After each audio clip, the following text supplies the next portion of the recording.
মুহতারাম মুসল্লিয়ানে কেরাম, মুআজ্জাজ মুরব্বিয়ানে আযম, মহান আল্লাহ সুবহানাহু ওয়া তাআলার দরবারে অসংখ্য শুকর ও সুজুদ যে মহান রব্বুল আলামিন মেহেরবানি করে আমাদেরকে আজ 7ই আগস্ট 2026 ইংরাজি 23 শ্রাবণ 1433 বঙ্গাব্দ 23 সফর 1448 হিজরি সনের আজ শুক্রবার জুমার দিন।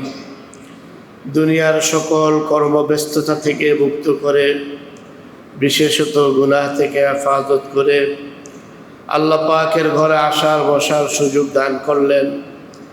আমরা ওই মহান মাহবুদের দরবারে দিল থেকে কালিমাতুশ শুকর আদায় করি, আলহামদুলিল্লাহ। রব্বানা লাকাল হামদ হামদান কাসীরান তাইয়িবান মুবারাকান ফীহি কামা ইয়ানবাগী লিজালালি ওয়াজহিকা ওয়া আযীমি সুলতানিকা ইয়া রাব্বাল আলামিন। আলহামদুলিল্লাহ, আমরা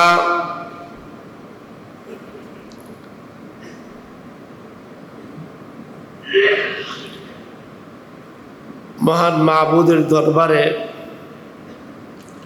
সকলেই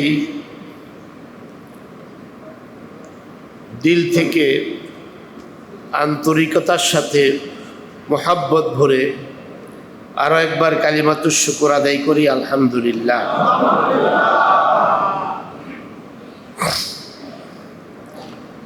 মুআজ্জাজ, আমরা কোরআনে কারীমের সূরাতুন নাহলের ৭৮ নম্বর আয়াত তেলাওয়াত করেছি। রাসূল আকরাম সাল্লাল্লাহু আলাইহি ওয়াসাল্লামের অসংখ্য আহাদিসে মুবারাকা থেকে এক টুকরা হাদিস শরীফ তেলাওয়াত করেছি। তেলাওয়াতকৃত আয়াত এবং হাদিসের আলোকে আমাদের জীবনের প্রয়োজনীয় কথাগুলো আল্লাহ তাআলা যেন আমার জবান থেকে বের করে দেন, ইখলাসের সাথে আমলের নিয়তে আমরা বলতে পারি এবং শুনতে পারি। আল্লাহ রাব্বুল আলামিন আমাদের সকলকে তৌফিক দান করেন। মুহতারাম, মূল আলোচনায় যাওয়ার আগে ছোট্ট একটু কথা, সেটা হচ্ছে আমরা যে ইবাদতগুলো করি এর মধ্যে কিছু ইবাদত আছে যেগুলো ফরজ, কিছু ইবাদত আছে ওয়াজিব, কিছু ইবাদত আছে সুন্নত। সুন্নতের মধ্যে আবার দুইটা ভাগে বিভক্ত, একটা সুন্নতে মুআক্কাদা আর একটা সুন্নতে জায়েদা। সুন্নতে মুআক্কাদা হচ্ছে যোহরের নামাজের আগে আমরা 4 রাকাত সুন্নত পড়ি, পরে 2 রাকাত সুন্নত পড়ি, ফজরের আগে 2 রাকাত সুন্নত পড়ি, মাগরিবের নামাজের পরে 2 রাকাত সুন্নত পড়ি, এশারের নামাজের পরে 2 রাকাত সুন্নত পড়ি। এগুলো সুন্নতে মুআক্কাদা, বাধ্যতামূলক পড়তে হবে। সুন্নতে জায়েদা কি? সুন্নতে জায়েদা হলো এশারের নামাজের আগে আমরা অনেক সময় 4 রাকাত সুন্নত পড়ি, আসরের নামাজের আগে পড়ি। এইগুলো জায়েদা মানে অতিরিক্ত। এই সুন্নত পড়লে সওয়াব আছে, না পড়লে কোনো ধরপাকড় নাই। তাহলে ফরজ, ওয়াজিব, সুন্নত, আরো কিছু ইবাদত আছে যেগুলো নফল। এই নফল ইবাদতগুলোর মধ্যে আবার কিছু ইবাদত আছে ইনফেরাদি, কিছু ইবাদত আছে ইজতিমাই। কথাটা বুঝতে হবে। কিছু ইবাদত হলো ইনফেরাদি, কিছু ইবাদত ইজতেমাই। ইনফেরাদি মানে একক ইবাদত, ইজতেমাই অর্থ হইল সম্মিলিত ইবাদত। কেউ এককভাবে বসে বসে কোরআন তেলাওয়াত করলো, এটা ইনফেরাদি ইবাদত হইল, নফল ইবাদত, নফল বা মুস্তাহাব। কেউ সবাই মিলে একসাথে বসে কোরআন তেলাওয়াত করলো, এটা হইল ইজতিমাই ইবাদত। একজন মসজিদের কোনায় বসে বসে জিকির করতেছে এককভাবে, এটা হইল ইনফেরাদি ইবাদত। আবার সকলে মিলে একসাথে বসে আল্লাহর জিকির করতেছে, এটা ইজতিমাই ইবাদত। তো ইনফেরাদি ইবাদতের চেয়ে নিশ্চয়ই ইজতিমাই ইবাদতের মূল্য বেশি। এটা তো সহজ কথা। একজনে মিছিল করলে যতটা গুরুত্ব পাবে, অনেক মানুষ মিলে মিছিল করলে তার চেয়ে বেশি গুরুত্ব হবে না? সহজ কথা তো। একজনে মিছিল করলেন, এইটার তেমন একটা গুরুত্ব আসে না, আবার একবার বাদও যায় না। কিন্তু অনেক মানুষ মিলে মিছিল করছে, এইটার একটা গুরুত্ব আছে। তাহলে বোঝা যায় ইনফেরাদি ইবাদতের চাইতে ইজতিমাই ইবাদতের গুরুত্ব বেশি। দুনিয়ায় যেহেতু বেশি, নিশ্চয় আল্লাহর কাছেও বেশি। কথাটা এই জন্য বলছি, আমাদের মধ্যে তো আলহামদুলিল্লাহ ইবাদতের শৌক, যোগ, আগ্রহ আছে। ইবাদতের কি আছে? আগ্রহ আছে, আলহামদুলিল্লাহ অনেকের মধ্যেই আছে। কিন্তু স্থানকাল পাত্র আমরা নির্ণয় করতে অনেক সময় ভুল করি। কখন কোনটা করাটা ভালো, উত্তম, লাভ, ফায়দা, এইটা বুঝতে অনেক সময় আমরা ভুল করি। এটা বুঝের ভুল। উদাহরণস্বরূপ, মসজিদে ঢুকার পরে আপনি দুখুলুল মসজিদ 2 রাকাত নামাজ পড়েন, সবসময় পড়েন, চেষ্টা করেন। এই দুখুলুল মসজিদ বা তাহিয়াতুল ওযু, এই যে 2 রাকাত নামাজ পড়ি আমরা, এই নামাজটার শরীয়ী হুকুম কি? ফরজ? কথা বলেন, ফরজ, ওয়াজিব, সুন্নত, তাহলে নফল, আরেক শব্দে বললে মুস্তাহাব।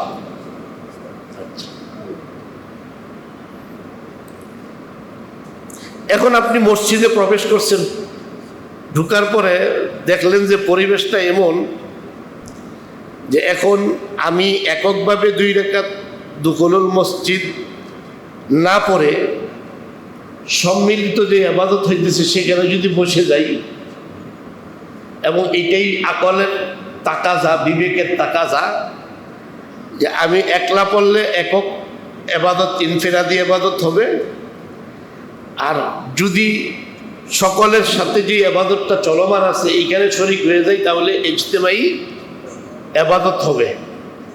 বুঝছেন ভালো করে, না হলে কিন্তু মারাত্মক প্যাঁচ লাগবে আপনাদের।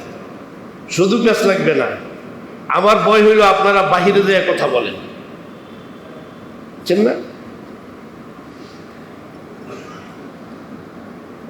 কোনো মাসআলা না বুঝলে, বক্তব্য না বুঝলে, বিশেষ করে এইখানে, তাহলে এইটার তো দায়ভার আমার। না বুঝলে তো প্রশ্ন করবেন আমাকে, ভাই এটা না কথা। এখন যদি প্রশ্ন আমাকে না করে বাহিরে কথা বলেন, তাহলে এটা কি হবে? সবার জন্য বিপদ। এই জন্য আমি খুব তাকাজা দিয়ে বলতেছি, ভালো করে বুঝেন।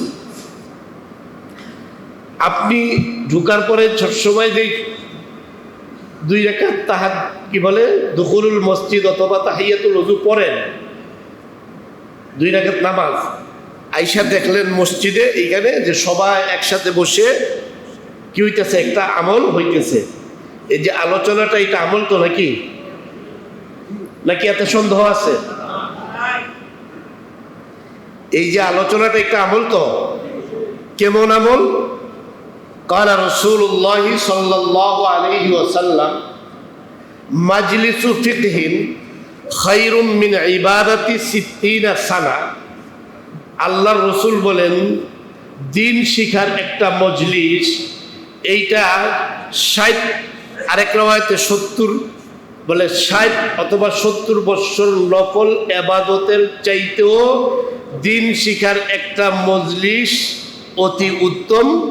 একটা লোক 60 বছর এবাদত করলে, 70 বছর এবাদত করলে যে পরিমাণ নেক বা সওয়াব হবে, একটা দিন শিখার মজলিসে কিছু সময় সে বসে দিন শিখলো, শুনলো, বুঝলো, আল্লাহর রসুল বলেন এই অল্প সময়ের এবাদত তার 60 থেকে 70 বছর নফল এবাদতের সওয়াব দেওয়া। তাইলে যেহেতু এটা দিন শিখার মজলিস, আপনার এবাদতটা ছিল কি? এবাদতটা কি ছিল? বুঝেন না কেন কথা? নফল ছিল না কি? সম্মিলিত না একক? আর সবাই মিলে যে আলোচনা হইতেছে, এটা কি একক না সম্মিলিত? এককের মূল্য বেশি না সম্মিলিতের মূল্য বেশি? যেহেতু নফল, ওইটাও নফল এবাদত, এটাও নফল এবাদত, তাহলে বিবেকের তাকাজা হয়েছে এই মুহূর্তে আমাকে সম্মিলিত এবাদতের মধ্যেই শরীক হয়ে যাওয়া, ঠিক কি না? আশা করি অনেকের প্রশ্নের উত্তর হয়েছে তো, আলহামদুলিল্লাহ। এই এতটুকুনি আজকে থাকুক এই ব্যাপারে। পরে একটা দিন ইনশাল্লাহ আমরা এইটার বিষয়ের উপর আলোচনা করব। ওমা তাওফীকি ইল্লা বিল্লাহ। এবার আসেন আমরা কোরআনে কারিমে সূরাতুন নাহলের যে ৭৮ নম্বর আয়াত তেলাওয়াত করলাম। এখানে আল্লাহ তাআলা আমাদের জীবনের প্রারম্ভিক অবস্থার কথা তুলে ধরেছেন। আমাদের অবস্থাটা কি ছিল, হালতটা কি ছিল, আমরা কতটা অসহায় ছিলাম, কতটা দুর্বল ছিলাম, কতটা নাজুক ছিলাম, এই ব্যাপারে আল্লাহ তাআলা এই আয়াতে আলোচনা করেছেন। আল্লাহ রাব্বুল আলামিন ইরশাদ করেন, আল্লাহু আখরাজাকুম মিন বুতুনি উম্মাহাতিকুম লা তা'লামুনা শাইআ। আল্লাহু আখরাজাকুম, আল্লাহ তোমাদেরকে তোমাদের মায়ের গর্ভ থেকে এমন অবস্থায় বের করে এনেছেন। আল্লাহু আখরাজাকুম, তোমাদেরকে বের করা হয়েছে, মিন বুতুনি উম্মাহাতিকুম, তোমাদের মায়ের গর্ভ থেকে। কোন অবস্থায়? যে লা তা'লামুনা শাইআ, তোমরা কোনো কিছুই জানতে না, তোমরা কোনো কিছুই কি জানতে না। তো আল্লাহ কি করেছেন? ওয়া জাআলা লাকুমুস সামআ, আল্লাহ বলেন তোমাদেরকে শ্রবণ শক্তি দেওয়া হয়েছে। প্রথম নম্বরে শ্রবণ শক্তি দেওয়া হয়েছে। ওয়া জাআলা লাকুমুস সামআ ওয়াল আবসারা, 2 নম্বরে তোমাদের দৃষ্টি শক্তি দেওয়া হয়েছে। ওয়াল আফইদাতা, 3 নম্বরে তোমাদেরকে একটা অন্তর কলব দান করা হয়েছে।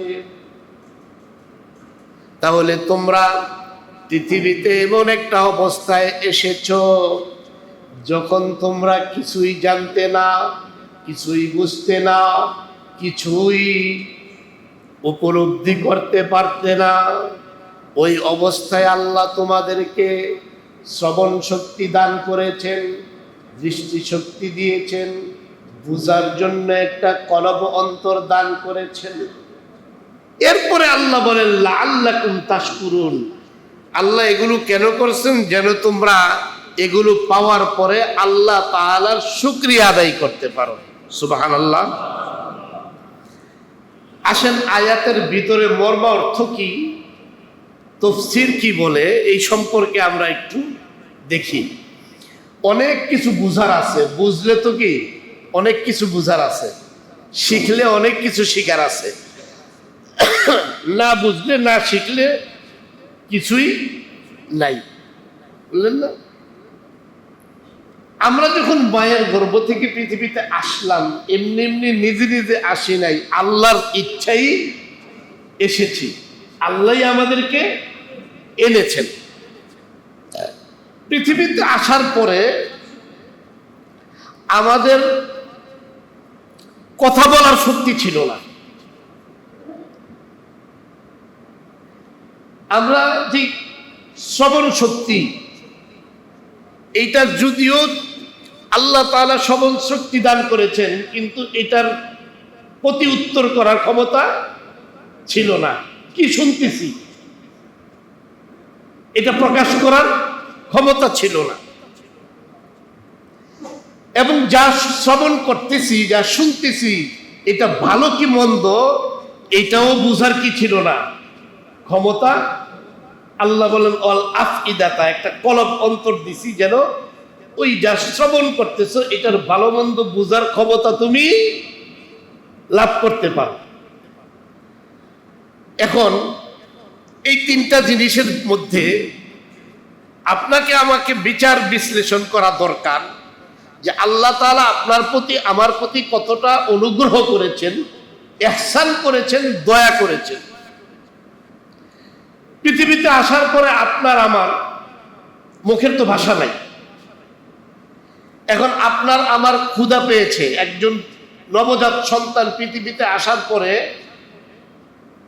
মায়ের গর্ভে থাকা অবস্থায় কুদরতি সিস্টেমে আল্লাহ তাআলা তার খাবার সরবরাহ করেছেন। এখন মায়ের গর্ভ থেকে যখন সে পৃথিবীতে চলে আসছে, তার খাবারের ওই লাইন পাইপলাইন কি হয়ে গেছে, কর্তন হয়ে গিয়েছে। এখন এই পৃথিবীর খাবার তার প্রয়োজন এই পৃথিবীতে আসার পর। এখন সে কি বলবে? বলবে আল্লাহ আমার তো খানার প্রয়োজন, ওইখানে তো মায়ের গর্ভে খাদ্যের সরবরাহ করেছিলেন, এখন এইখানেও কি আমার একটা ব্যবস্থা করে দেন। এই কথা বলার তো তার ক্ষমতা নাই। তাহলে এখন তার যে ক্ষুধা পেয়েছে সে কিভাবে বলবে? প্রশ্ন না, বিশাল প্রশ্ন। তার যে ক্ষুধা পেয়েছে সে কিভাবে বলবে?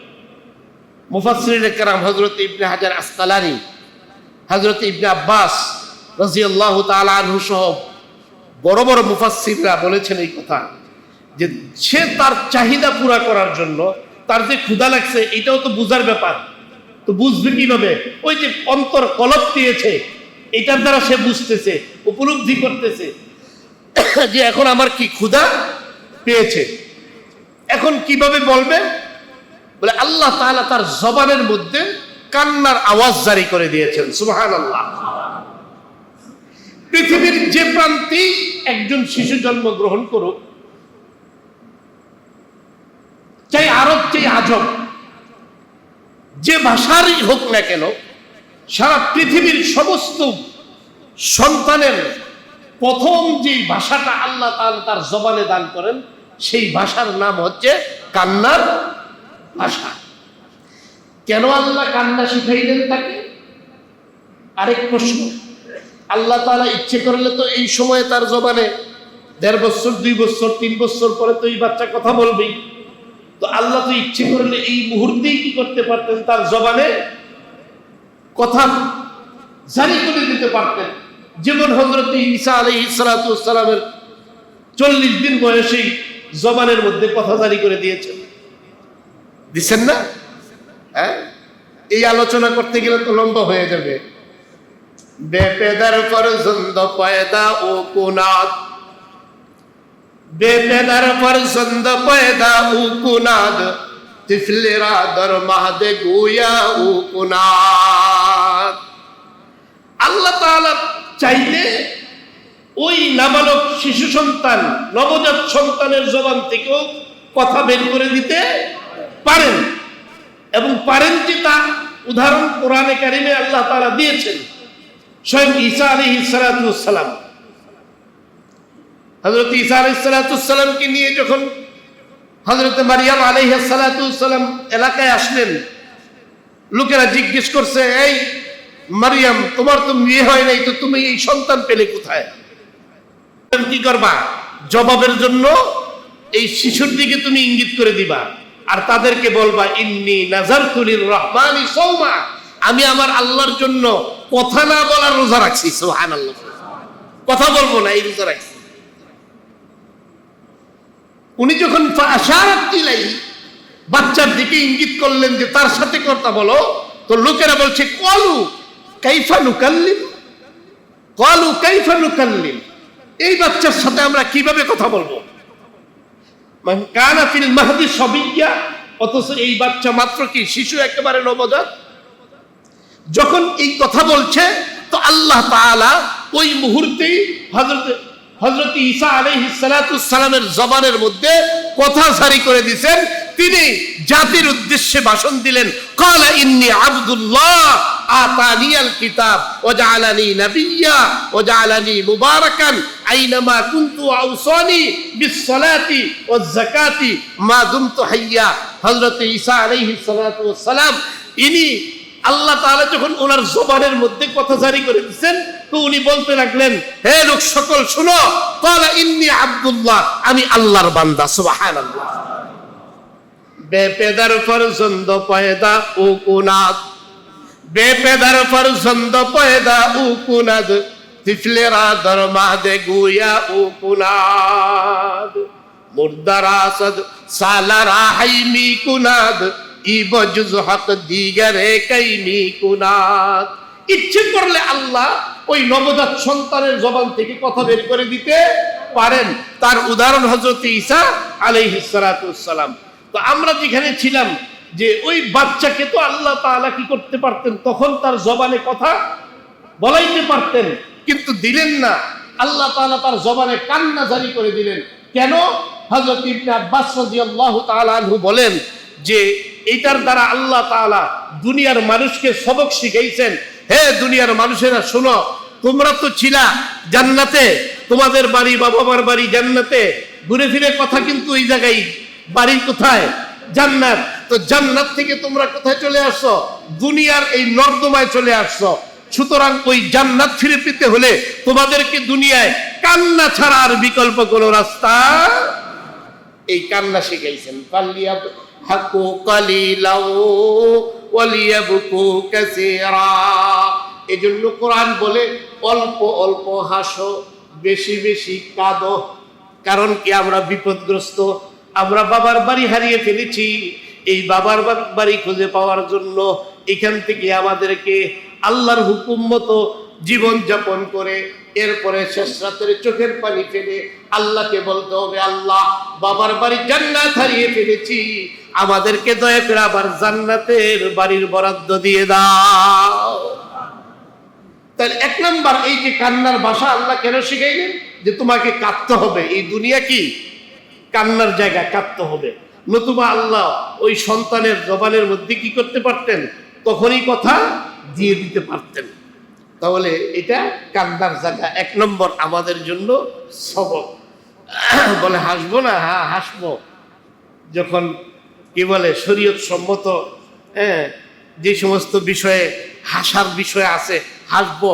হাসা একবারে নিষেধ না, বাকি বিপদগ্রস্ত মানুষ হাসে খুব কম, সবসময় পেরেশানি থাকে, সবসময় পেরেশানি থাকে। তো আমরা ওই বিপদগ্রস্ত মানুষ। এবার আসেন, 2 নম্বর কথা হলো, এই যে নবজাত সন্তান পৃথিবীতে আসলো, আসার পরে নবজাত সন্তানের কিছু অধিকার আছে, আর আমার আপনার উপর কিছু দায়িত্ব আছে। নবজাত সন্তানের অধিকার কি? সে যখন পৃথিবীতে আসবে, আসার পরে তার ডান কানে আজান আর বাম কানে একামত শোনায় দেওয়া। অর্থ কি?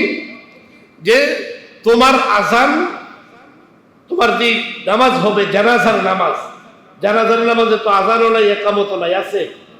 তাহলে জানাজার আজান আর একামত কোথায় হইতেছে? পৃথিবীতে আসার পরেই তার ডান কানে আজান আর বাম কানে একামত হয়ে গেছে। মুফাসসিরিন কেরাম লেখছেন, ইসলামী শরীয়তের এই যে নিয়মটা, বিধানটা, এটার দ্বারা একজন নবজাত সন্তানকে এই কথা বোঝায় দেওয়া যে তুমি যে পৃথিবীতে এসেছো সেই পৃথিবীর মালিক আল্লাহ, সুতরাং আল্লাহু আকবার, আল্লাহু আকবার, আল্লাহই বড়, আল্লাহর হুকুম তোমাকে মানতে হবে। আর তুমি যখন এই পৃথিবী থেকে চলে যাবা সেই সময় আর আজান হবে না, সেই সময় একামত হবে না, কারণ আজান আর একামতের মাঝখানে যেই সময়টা থাকে আল্লাহু আকবার বলে নামাজে দাঁড়ানোর, আজান আর একামতের কি বলেন, আজান হয়ে গেছে, এখন একামতের যে কি মাঝখান যেই সময়টা থাকে, আমাদের বুজুর্গ হযরত বলছেন এটার দ্বারা বোঝানো হইল এই কথা যে আজান আর একামতের মাঝের যেই সময়টা ধরে নাও পৃথিবীর তোমার হায়াতের জিন্দিগির এতটুকুর সময়। আজান হয়ে গেছে, একামত হয়ে গেছে, এখন শুধুমাত্র ইমাম সাহেব কি করবে, তোমার জানাজার তাকবীর শুরু করবে, আল্লাহু আকবার। সুতরাং এই সময়ের মধ্যে তোমার কি করতে হবে, আখিরাতের পুঁজি তোমাকে গঠন করতে হবে, আখিরাতের পুঁজি তোমাকে গাঁঠুরি বাঁধতে হবে। এই সবকও আমাদেরকে শিখাই দিলেন হযরত ইবনে আব্বাস রাদিয়াল্লাহু তাআলা আনহু। এবার আসেন তাহলে আমরা যখন মায়ের গর্ভ থেকে এসেছিলাম, আল্লাহু আখরাজাকুম মিন বুতুনি উম্মাহাতিকুম লা তা'লামুনা শাইআ, আমরা কিছুই জানতাম না, আমরা কিছুই কি জানতাম না, বলতে পারতাম না। আল্লাহ শ্রবণ শক্তি দিলেন, সেই শ্রবণ শক্তি আমার কানে যখন পৌঁছালো আমাকে একটা অন্তর দিলেন, এখানে যাইয়া সেই আওয়াজটা শ্রবণ আমি যা শুনতেছি সেটা আমার অন্তরের মধ্যে হিট করতেছে, হিট করার পরে আমি কি করতেছি, এবার এটা ভালো কি মন্দ এটা বুঝার ক্ষমতা উপলব্ধি করতেছি যে এটা ভালো অথবা মন্দ আমি বুঝতেছি। এখন আমার ক্ষুধা পেয়েছে, আমার অন্তর বলতেছে হ্যাঁ তোমার ক্ষুধা লেগেছে, আমাকে পিপিলিকায় কামড়িয়েছে, আমার অন্তর আমাকে এটা বুঝার ক্ষমতা দিছে যে এই তোমাকে পিঁপড়ায় কামড়াচ্ছে। একজন বাচ্চা প্রস্রাব পায়খানা করে বিছানা নষ্ট করে ফেলছে, বলার ক্ষমতা নাই, কিন্তু সে কান্না দিয়ে বুঝাইতেছে যে আমার প্রস্রাব পায়খানা হয়ে গেছে, এখান থেকে আমাকে পরিষ্কার করো। আল্লাহ তাআলা সন্তানের কান্নার মধ্যে এমন এক কুদরতি আকর্ষণ রেখে দিয়েছেন, সন্তান যখনই কান্না করে মা যত কাজের মধ্যেই থাকুক সমস্ত কাজ ফেলে রেখে আগে দৌড়ায় আমার সন্তানের কি হলো দেখি, সন্তানের কাছে এসে যদি তার ক্ষুধা লাগে তাহলে তাকে খাবারের ব্যবস্থা দেয়, যদি তার প্রস্রাব পায়খানা হয়ে যায় তখন তাকে পরিষ্কার পরিচ্ছন্ন করে, এক কথায় তার প্রয়োজনগুলো পুরা করে দেয়।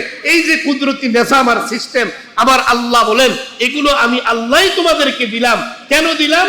যেন আমি আল্লাহকে চিনতে পারো আর আমি আল্লাহর ইবাদতে নিজের জীবনকে সাজিয়ে রঙিন করে তুলতে পারো। সুবহানাল্লাহ।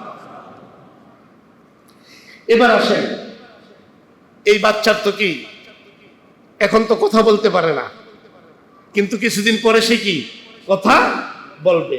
আল্লাহ বলেন আলাম নাজআল লাহু আইনাইন ওয়া লিসানান ওয়া শাফাতাইন। আগে আল্লাহ তাআলা বলেন শ্রবণ শক্তিও দিয়েছি, দৃষ্টি শক্তিও দিয়েছি, বুঝার মতো একটা অন্তর বা কলব আমি তোমাদেরকে দান করেছি। এবার বলতেছেন আলাম নাজআল লাহু আইনাইন, সূরাতুল বালাদ, আলাম নাজআল লাহু আইনাইন ওয়া লিসানান ওয়া শাফাতাইন। আরে আমি তোমাদেরকে দুইটা চোখ কি দান করি নাই? ওয়া লিসানান ওয়া শাফাতাইন, তোমাকে দুইটা ঠোঁট দিয়েছি, কথা বলার জন্য একটা জিহ্বাও আমি আল্লাহ দান করেছি। দেখেন আমার আপনার মতো চোখ কিন্তু অনেক মানুষের আছে, ঠিক হুবহু এরকম চোখ আছে কিন্তু দৃষ্টি শক্তি নাই। আমার আপনার মতো জবান আছে, জিহ্বা আছে, ঠোঁট আছে, কিন্তু কথাও বলতে পারে না।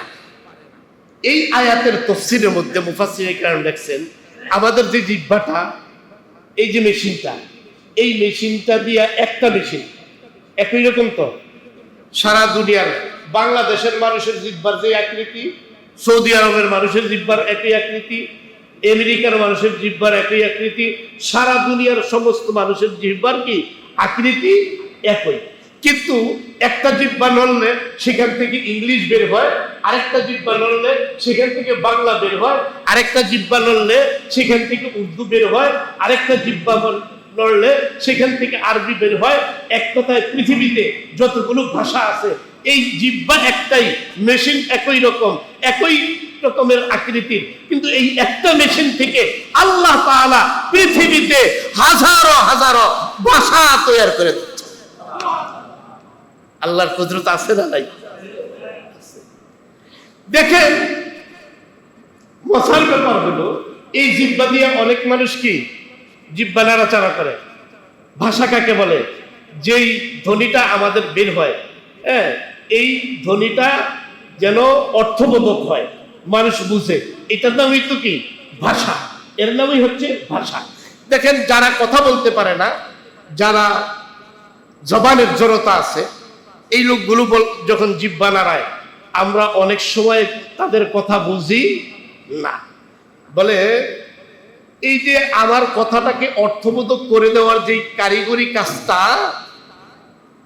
কারিগরি কাজটা আমাকে যে দুইটা ঠোঁট দেওয়া হয়েছে, আল্লাহ তাআলা এই দুই ঠোঁটের মধ্যে এমন সিস্টেম করে দিয়েছেন, আমি যেই ধ্বনিটা জবান থেকে জিহ্বার মাধ্যমে ধ্বনিটাকে আমি কি করতেছি, ডেলিভারি দিতেছি, এই ধ্বনিটাকে আমার দুই ঠোঁটে এইটায় প্রসেসিং করে আপনার কাছে আমার ধ্বনিটাকে একটা অর্থবোধক শব্দে পরিণত করে দিতেছে। আলাম নাজআল লাহু আইনাইন ওয়া লিসানান ওয়া শাফাতাইন ওয়া হাদাইনাহুন নাজদাইন। এবার আসেন, আল্লাহ তাআলা তার নিয়ামতের, তার যে আমার প্রতি আপনার প্রতি যে অনুগ্রহ, এগুলো কিভাবে আপনাকে আমাকে স্মরণ করাইতেছেন, আর এগুলো স্মরণ করে যেন আমি আপনি আল্লাহর ইবাদতে মশগুল হই। মূল উদ্দেশ্য আসলে আল্লাহর এটাই। সূরা ইয়াসিনে আপনারা পারেন, সূরা ইয়াসিনের মধ্যে আছে যে আল্লাহ তাআলা বলেন, তোমাদেরকে যেই পা দেওয়া হয়েছে, হাত দেওয়া হয়েছে, আছে না আমাদের হাত পা, আল-ইয়াওমা নাখতিমু আলা আফওয়াহিহিম ওয়া তুকাল্লিমুনা আইদিহিম ওয়া তাশহাদু আরজুলুহুম বিমা কানু ইয়াকসিবুন। তাহলে এই যে এখানে আল-ইয়াওমা নাখতিমু, এই যে আমরা কথা বলি, এরপরে এই যে আমাদের দুই হাত, আল-ইয়াওমা নাখতিমু আলা আফওয়াহিহিম ওয়া তুকাল্লিমুনা, এই যে দুই হাত, আইদিহিম, এই দুই হাত, ওয়া তাশহাদু আরজুলুহুম, এই দুই পাও। তাহলে এখানে আবার দুই হাতের কথাও পৃথকভাবে বললেন, দুই পায়ের কথাও পৃথকভাবে বললেন। আমি যে জবান দিয়ে কথা বলতেছি, এই জবান, এই মুখের কথাও আবার এখানে স্মরণ করলেন। এখানে কি বলতেছেন যে তোমাকে যে এগুলো দেওয়া হলো, এগুলোর যদি তুমি সদাচরণ ব্যবহার না করো, সৎ ব্যবহার না করো, তাহলে কি হবে অবস্থাটা, সেই ধমকও আল্লাহ এই আয়াতের মধ্যে দিতেছেন। কি বলছেন? আল-ইয়াওমা নাখতিমু আলা আফওয়াহিহিম ওয়া তুকাল্লিমুনা আইদিহিম। সেদিন আল্লাহ আমাদের জবানের মধ্যে কি করবেন? কুলুপ এঁটে দিবেন, মানে জবান বন্ধ করে দিবেন। ওয়া তুকাল্লিমুনা আইদিহিম, তখন এই হাত কি করবে? কথা বলবে এই হাত। আচ্ছা, হঠাৎ করে যদি এখন এই মুহূর্তে আপনার হাতের থেকে আমার হাতের থেকে কথার আওয়াজ বের হয়, কি বলেন, মসজিদে দুই একজন থাকবে? একটা ভয়ের ব্যাপার না? ঠিক আমার এই পাও, দুই পাও, এটা যদি আমার বিরুদ্ধে সাক্ষী দেওয়া শুরু করে, আপনার বিরুদ্ধে সাক্ষী দেওয়া শুরু করে, এখানে যদি কথা বলা শুরু করে, তাহলে অবস্থাটা কি দাঁড়াবে? আল্লাহ তাআলা সেই দিনের ভয়াবহ অবস্থার কথা এখানে আমাদেরকে কি করতেছেন, আগের আয়াতগুলোতে নেয়ামতের কথা স্মরণ করাইতেছেন, আবার এই আয়াতের মধ্যে বলতেছেন আমি যে এগুলো দিলাম, এগুলোর যদি সদ্ব্যবহার না করো, আমার হুকুম মতো পরিচালিত না করো, তাহলে কিন্তু এগুলাই তোমার বিরুদ্ধে সাক্ষী হয়ে যাবে। সেদিন তোমার জবান বন্ধ হয়ে যাবে। হাত দিয়ে কি করেছিলা, এই হাত তোমার বিরুদ্ধে সাক্ষী দিবে। পা দিয়ে কোথায় গিয়েছিলা, কি করেছিলা, এই পাও তোমার বিরুদ্ধে সাক্ষী দিবে। সুতরাং এই সকল বিষয়গুলো আল্লাহ তাআলা, একটাও তো আপনি আমি কিনে আনি নেই, কিনে আনছি, সব আল্লাহ তার আপন কুদরতে, আপন দয়ায়, মহিমায় আপনাকে আমাকে আল্লাহ তাআলা দান করেছেন। এর দানের উদ্দেশ্য কি? যে ওমা খালাকতুল জিন্না ওয়াল ইনসা ইল্লা লিয়াবুদুন। এই দানের উদ্দেশ্যই হলো যে আমি আপনি পৃথিবীতে আল্লাহর ইবাদত করব, আল্লাহ ছাড়া আর কোনো ইবাদত আমরা করব না। এটাই আল্লাহ তাআলার মূল মাকসাদ। ওই সূরাতুল বালাদের মধ্যে দেখেন আল্লাহ তাআলা এই কথা স্মরণ করায় দিয়া যে আলাম নাজআল লাহু আইনাইন ওয়া লিসানান ওয়া শাফাতাইন ওয়া হাদাইনাহুন নাজদাইন।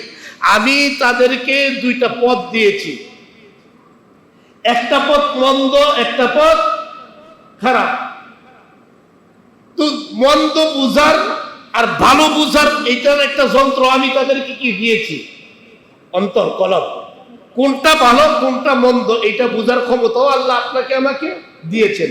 সুতরাং বিবেকবান জ্ঞানী মানুষ যিনি, তিনি ভালো যেই বিষয়টা সেটাই কি করেন, গ্রহণ করেন, আর মন্দ কাজকে থেকে নিজেকে বিরত রাখেন।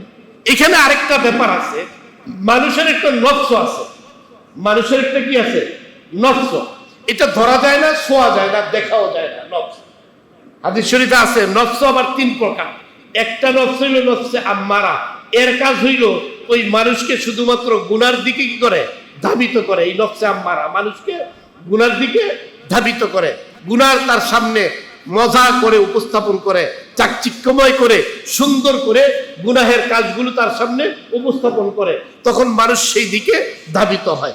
এটা হলো নফসে আম্মারা। এখন এই নফসে আম্মারা থেকে বাঁচার উপায় কি, নিজেকে নিয়ন্ত্রণ করা। নিজেকে কি করতে হবে, নিয়ন্ত্রণ করতে হবে। কারণ নিজের নিয়ন্ত্রণ ক্ষমতা আল্লাহ তাআলা নিজে আমার মধ্যে আপনার মধ্যে দিয়েছেন। তাহলে নিজেকে যদি আমি নিয়ন্ত্রণ করতে না পারি, তাহলে নফসে আম্মারা আমাকে গুনার মধ্যে তথা জাহান্নামের দিকে কি করে, ঠেলে দেয়। তাহলে এখানে নিজেকে, অর্থাৎ গুনাহ আমি করব না, গুনাহ আমি করব না, গুনার সামনে গুনার কাজ, গুনার কথা, গুনাহের উপায়, গুনাহের উপকরণ, এগুলো আমার সামনে যখন আসছে তখন আমাকে নিজেকে নিজে কন্ট্রোল করতে হবে যে না, আমি গুনাহ করব না। আল্লাহর সামনে আমাকে দাঁড়াতে হবে, আল্লাহর সামনে আমাকে জবাবদিহি করতে হবে। যখন আমি এই বিষয়ের উপর অটল অবিচল ইস্তেকামাত অর্জন করতে পারবো, একটা সময়, এটা হলো প্র্যাকটিস, সবসময় করতে হবে। করতে করতে করতে করতে করতে করতে আমার জীবন এইভাবে যখন অতিবাহিত হবে, তখন এই নফসে আম্মারা এক সময় আমার নিয়ন্ত্রণে চলে আসবে। বড় মজার একটা কথা মনে পড়ছে, সবক শিখলে তো আসলে যে কোনো জায়গা থেকেই শিখা যায়। হযরত জুনায়েদ বাগদাদী রহমাতুল্লাহ আলাইহি ওনার জীবনের মধ্যে আসছে, একবার উনি বাগদাদ শহরে বের হয়েছেন, কোনো কাজে যাবেন, তো দেখেন যে চৌরাস্তা, মনে করেন 0 পয়েন্ট, এই জায়গার মধ্যে এক চোরকে শুলিতে চড়ানো হয়েছে। উনি জিজ্ঞেস করছে, ভাই এই লোকের এই অবস্থা কেন? বলে এ চুরি করছে। কেমনে চুরি করছে? প্রথম চুরি করছে, তার এক হাত কেটে দেওয়া হয়েছে, এরপরে আবার চুরি করছে, সে চুরি থেকে বারণ হয় নাই, এক পাও কেটে দেওয়া হয়েছে। বলে এরপরেও আবার চুরি করছে, বলে এরপরেও তার আরেক হাত কেটে দেওয়া হয়েছে। বলে এরপরে, বলে চতুর্থবার যখন সে চুরি করছে তখন তার আরেক পাও কেটে দেওয়া হয়েছে। বলে তারপরে, বলে এরপরে সে কি করছে, দাঁতে কামড় দিয়া চুরি করছে, এই জন্য তার কি করা হয়েছে, এখন শুলিতে চড়ানো হয়েছে। হযরত জুনায়েদ বাগদাদী রাহমাতুল্লাহ আলাইহি কি করছেন, লোকদের ভিড় ঠেলে গিয়ে বলে ভাই আমাকে একটু জায়গা দেন, একটু জায়গা দেন। গিয়ে উনি ওই যে চোরের পাও তো আর নাই, যতটুকু আছে এটার মধ্যে চুমা খাওয়া শুরু করছে। এখন আপনারা কি কইবেন, না সুবহানাল্লাহ কইবেন, না নাউযুবিল্লাহ কইবেন? বিপদে পড়ছে, কি কইবেন এখন, বুঝছেন না? এখন জুনায়েদ বাগদাদী এত বড় আল্লাহর ওলি বুজুর্গ মানুষ, চোরের ওই পায়ের মধ্যে চুমা খায়, লোকেরা সব হতভম্ব, হুজুর কি ব্যাপার, কারণটা কি? চোরায় আপনি এই চুরি করার কারণে তার শুনিতে ছড়ানো হয়েছে, সেই চোরার পায়ে আপনি চুমা খান। জুনায়েদ বাগদাদী রাহমাতুল্লাহ আলাইহি বলতেছেন, শোনো, তোমরা তো চোরের বাহ্যিক চুরি দেখছো, আর আমি যে চুমা খাইছি এটাও দেখছো, যে চোরের পায়ে আসলে আমি কি করছি, চুমা খাইছি। আসলে চোরের পায়ে আমি চুমা খাই নাই, আমি চোরের যে ধীরতা, অর্থাৎ তার চুরি করার পরে একটা একটা করে করে কাটতে কাটতে 2 হাত 2 পাও সব কেটে ফেলছে, এরপরেও সে তার কাছ থেকে কি হয় নাই, বিরত হয় নাই। এই যে তার যে ধীরতা, সর্বশেষ দাঁতে কামড় দিয়ে চুরি করছে, এই যে ধীরতা, অটলতা, অবিচলতা, আমি মূলত যদিও তার খারাপ কাজের উপর দৃঢ়তা অবলম্বন করছে, তো আমি তার এই খারাপ কাজটা থেকে শিক্ষা নিলাম যে আমি আমার ভালো কাজের ব্যাপারে তার মতো এরকম দৃঢ়তা অবলম্বন করব। এখন তো কইতে পারেন সুবহানাল্লাহ। তো সুতরাং আমাদের কি করতে হবে ভাই? এইভাবে মানে গুনাহ করব না, এই দৃঢ়তা অবলম্বন করতে হবে। আসেন কথা শেষ করে দিই। 2 নম্বর নফসে লাওয়ামা, একটা মারা, 2 নম্বর নফসে লাওয়ামা। এটা হলো কি, গুনাহ করার পরে লোকের ভিতরে অনুশোচনা আসে, উপলব্ধি করে যে আমি গুনাহ করে ফেলছি, আল্লাহর কাছে তওবা করে, বুঝছেন? এটা হলো 2 নম্বর। আরেকটা হলো নফসে মুতমাইন্না, ইয়া আইয়াতুহান নাফসুল মুতমাইন্না ইরজিই ইলা রাব্বিকি রাদিয়াতান মারদিয়া। যে ব্যক্তি নফসে মুতমাইন্না অর্থাৎ প্রশান্ত অন্তর, গুনাহ করে নাই, হয়ে গেল ওই যে আবার সাথে সাথে তওবা কইরা আল্লাহর কাছ থেকে পাকসাফ হয়ে গেছে, এরকম নফসওয়ালাকে বলা হয়েছে নফসে মুতমাইন্না। এর ব্যাপারেই কোরআন বলছে ইয়া আইয়াতুহান নাফসুল মুতমাইন্না, হে প্রশান্ত অন্তর, ইরজিই ইলা রাব্বিকি রাদিয়াতাম মারদিয়া, তোমার রবের সন্তুষ্টির সাথে তুমি বের হয়ে আসো। ফাদখুলি ফি ইবাদি, আমার বান্দাদের সঙ্গে দলভুক্ত হয়ে যাও। ওয়াদখুলি জান্নাতি, আর জান্নাতে প্রবেশ করে নাও। আল্লাহ তাআলা কথাগুলো বুঝে আমরা নিজেদেরকে যেন, বিশেষ করে আমি আমাকে সংশোধন করতে পারি, আপনারা করতে পারেন। আল্লাহ আমাদের সবাইকে তৌফিক দান করেন। আমিন সুম্মা আমিন। ওয়া আখিরু দাওয়ানা আনিল